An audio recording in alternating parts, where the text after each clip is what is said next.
ولا تعجل بالقرآن من قبل أن يقضى إليك وحيه وقل رب زدني علما. الحمد لله رب العالمين والصلاة والسلام على رسول الله وعلى آله وصحبه ومن والاه. أما بعد فإن أحسن الحديث كتاب الله وخير الهدي صلى الله عليه وسلم.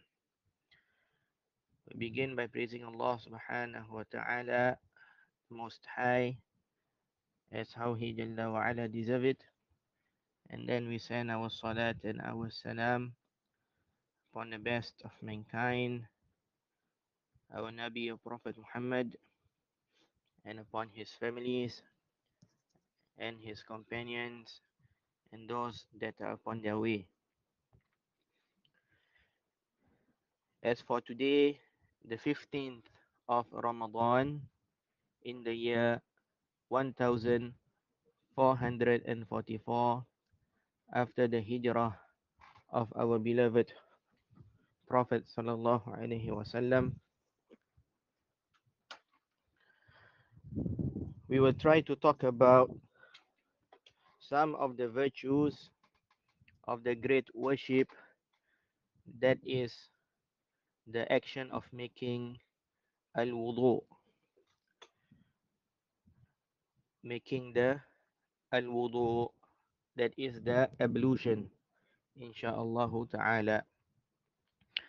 We have the word al-wudu and we have the word al-wadu.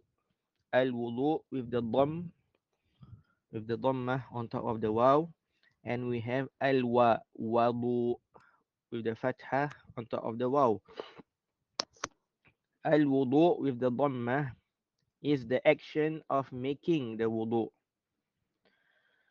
Al-wudu with the dhammah is the action of making the wudu, the ablution.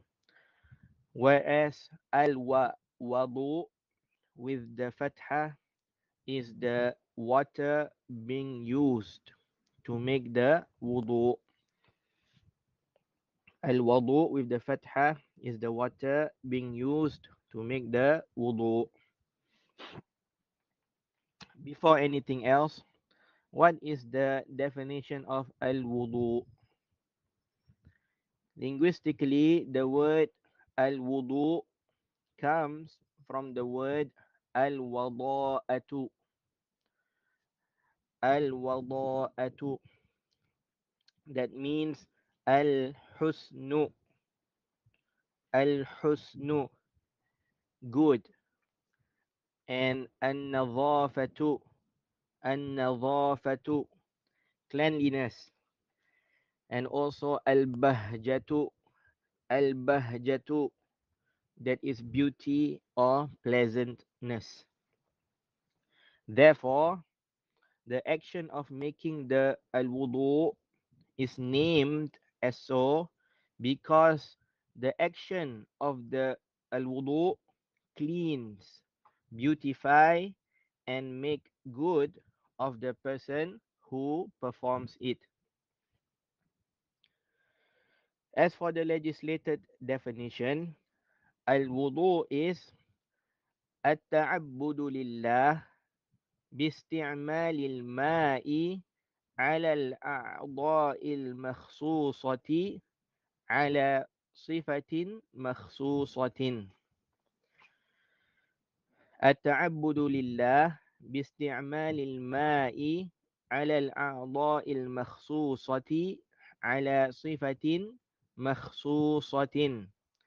It is an act of worship to Allah subhanahu wa ta'ala by using water on specific limbs of the body in a specific manner.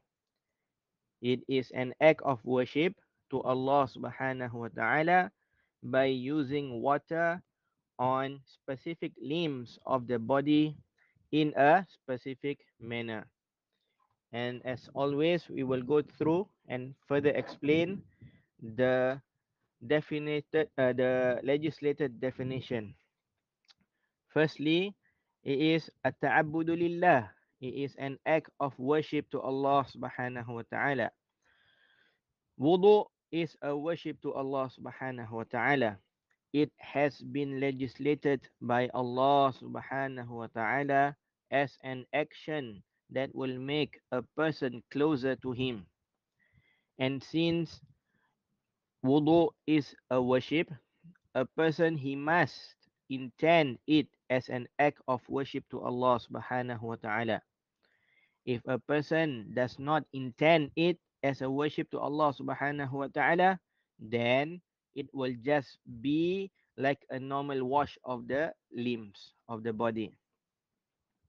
Also, since it is a worship, it needs to fulfill two conditions for it to be accepted by Allah subhanahu wa ta'ala.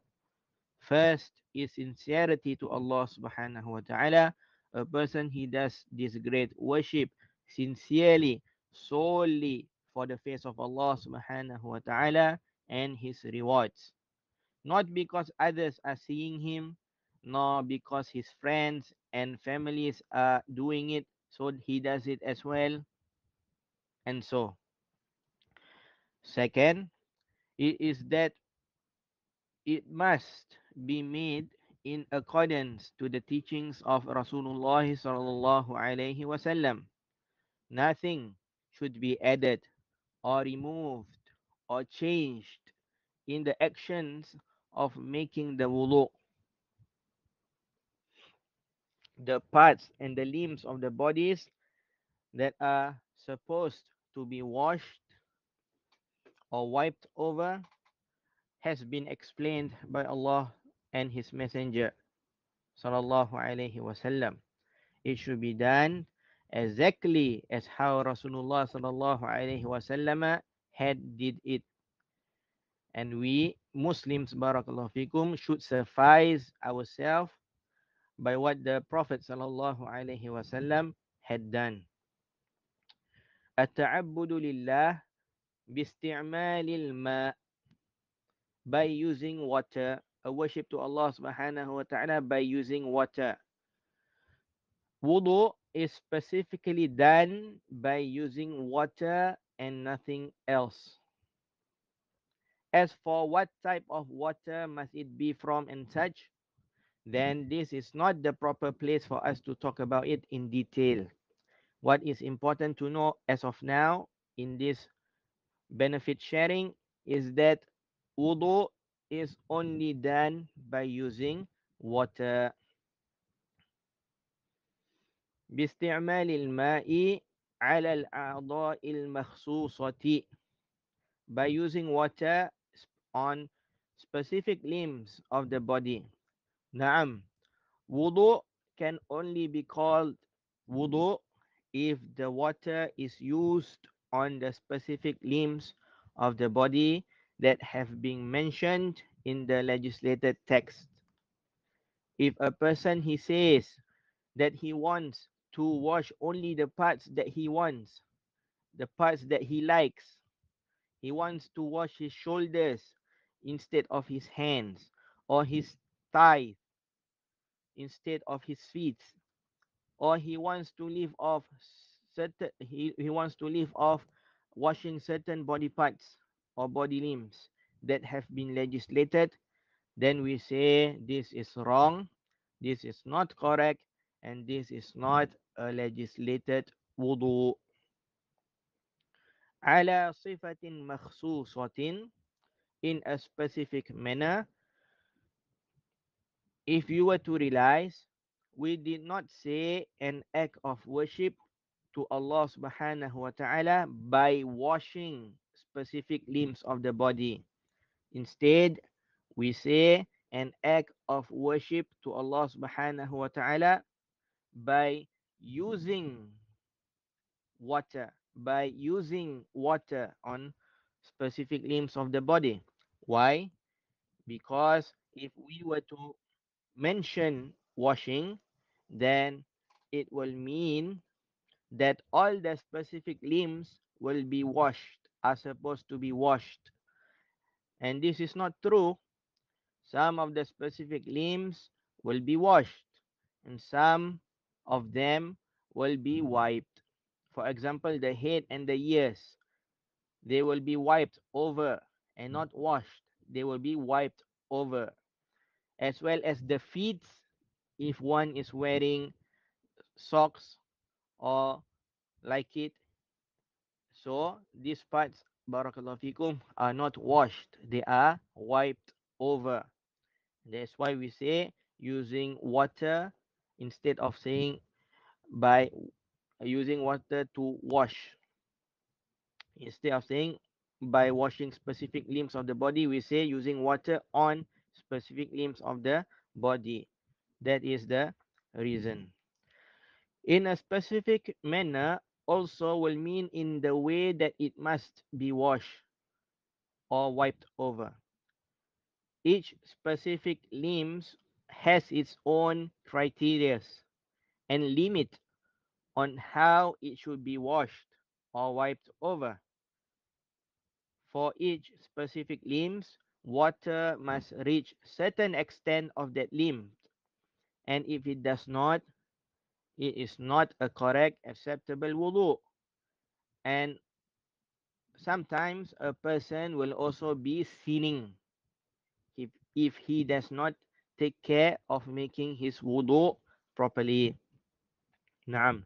And so this is the definition, the legislated definition of making the al wudu, and these are the explanations for it. Next, we will mention some virtues that are mentioned in the religious text which relates to the wudu. From the virtues is that to be upon the state of purification is half of iman, is half of faith.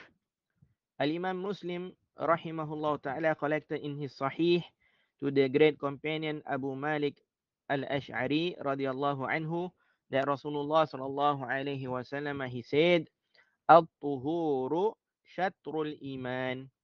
Al-tuhuru syatrul iman. Cleanliness is half of faith.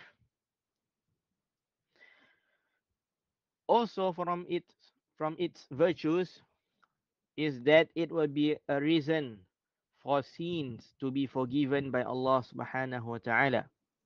Al-Imam Muslim rahimahullah ta'ala collected in his Sahih to Humran, the freed slave of Uthman, that he said, "Ataitu Uthman ibn Affan biwadu'in fatawadda."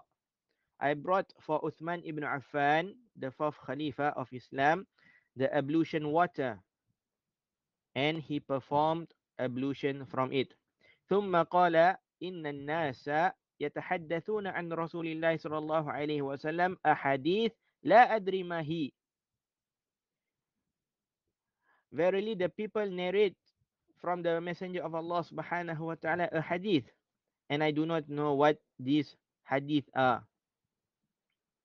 إلا أني رأيت رسول الله صلى الله عليه وسلم توضأ مثل وضوء هذا ثم قال, but I know for the fact that I saw the messenger of Allah subhanahu wa ta'ala perform ablution like this, ablution of mine, like this ablution of mine, and then he said, "Man tawadda'a hakadha ghufira lahu ma taqaddama min dhanbih." And then Rasulullah sallallahu alaihi wasallam he said, "He who performed ablution like this, all his previous sins would be expiated. All of his previous sins would be expiated." Also, Al-Imam Muslim also collected in his Sahih, and it is a long hadith, and we are only taking the part which relates to the wudu, to the great companion Amr ibn Abasah radiallahu anhu, that he said, فقلت يا نبي الله فالوضوء حدثني عنه. O Messenger of Allah subhanahu wa ta'ala, O Prophet of Allah subhanahu wa ta'ala, as for the wudu, tell me about it also.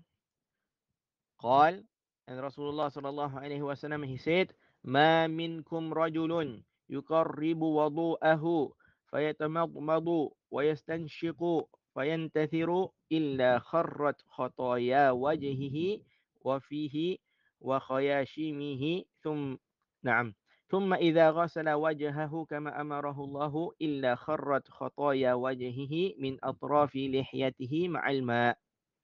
He said, Sallallahu Alaihi Wasallam, none of you who uses water for ablution and rinses his mouth, he snuffs up water and he blows it, but the sins of his face and his mouth and his nostrils will fall out.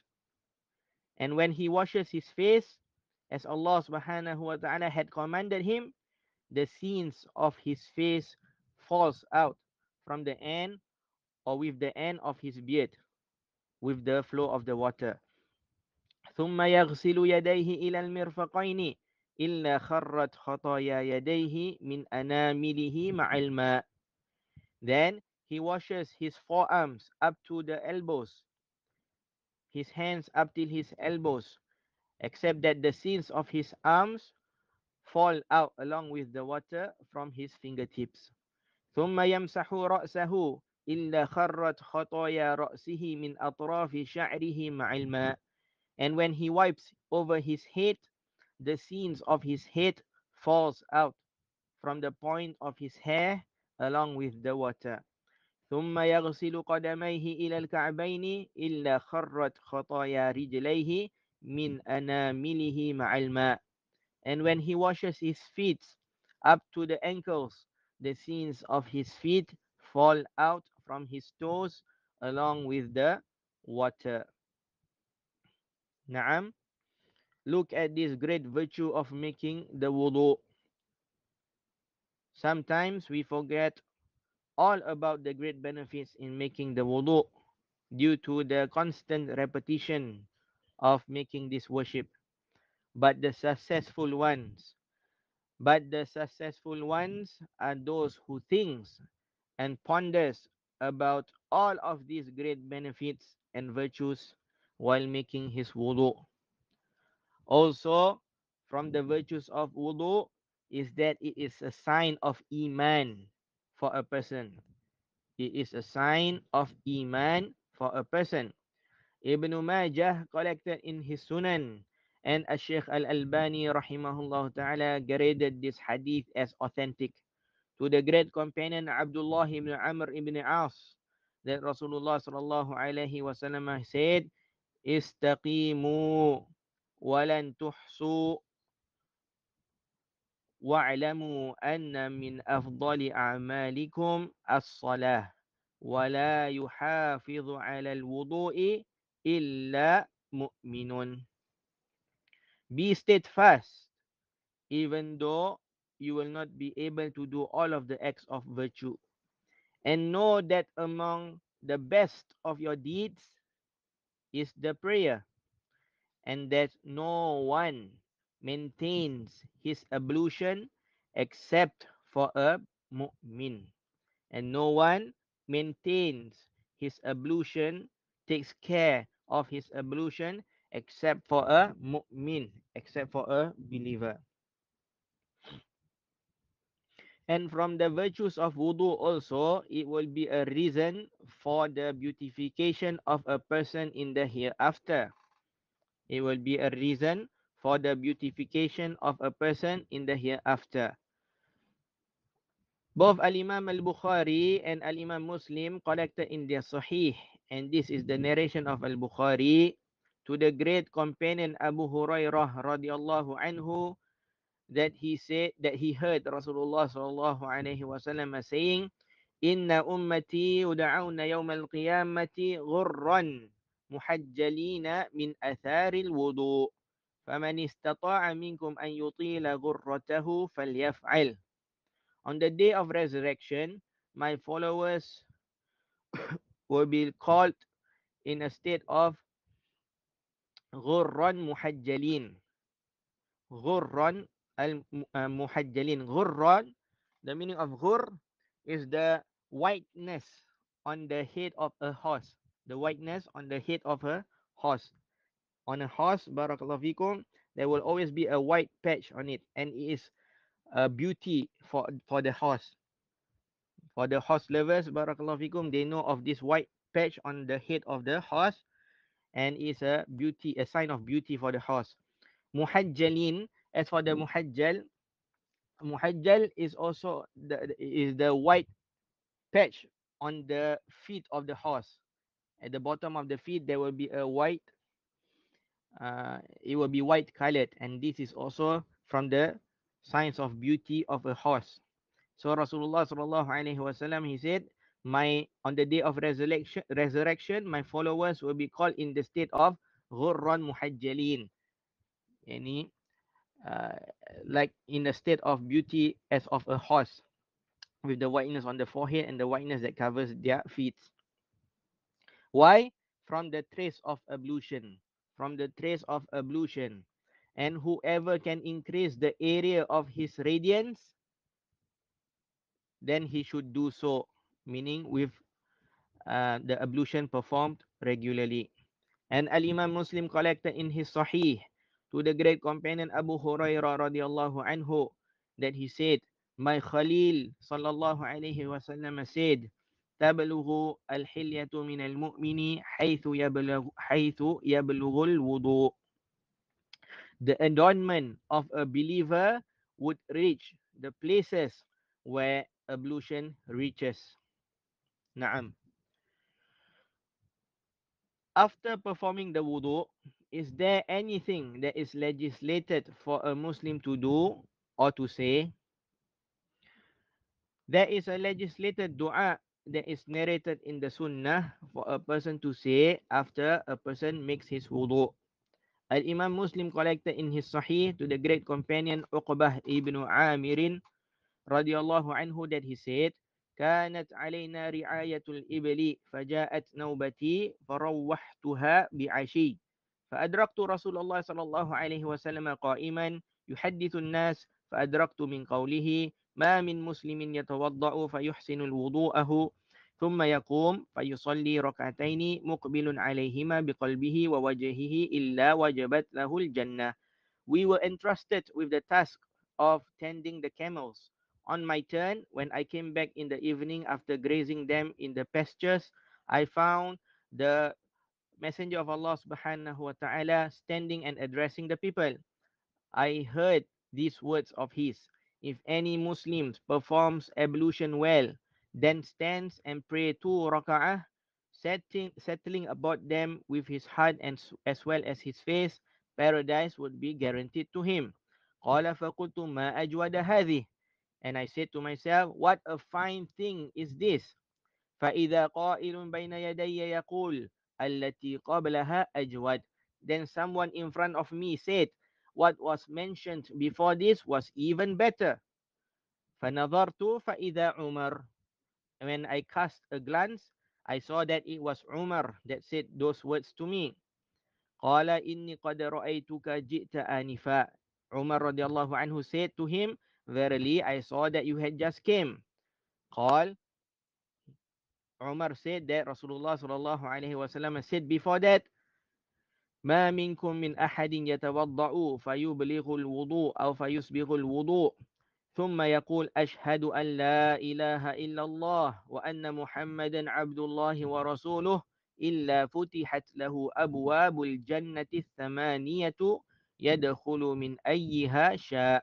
The Prophet sallallahu alaihi wasallam, he said, if anyone amongst you performs the ablution and then completes the ablution well, and then he says, Ashhadu an la ilaha illallah, I testify that there is no deity worthy of being worshipped in truth except for Allah, wa anna Muhammadan abdullahi wa rasuluh, and that Muhammad is the servant of Allah and his messenger, إلا فتحت له أبواب الجنة الثمانية يدخل من أيها شاء. The 8 gates of paradise would be opened for him, and he may enter by whichever of them he wishes. And in the Jami of At-Tirmidhi, with an addition, and the addition is declared as authentic by Shaykh Al-Albani rahimahullah ta'ala, and Ibn Qayyim also strongly affirmed it in Zadul Ma'ad, with the addition of Allahumma ja'alni minat tawabina wa ja'alni minal mutatahirin. Oh Allah, make me from those who constantly repent, and make me from those who constantly purify themselves. And so, with the addition, it will be Ashhadu an la ilaha illallah wa anna Muhammadan abdullahi wa rasuluh.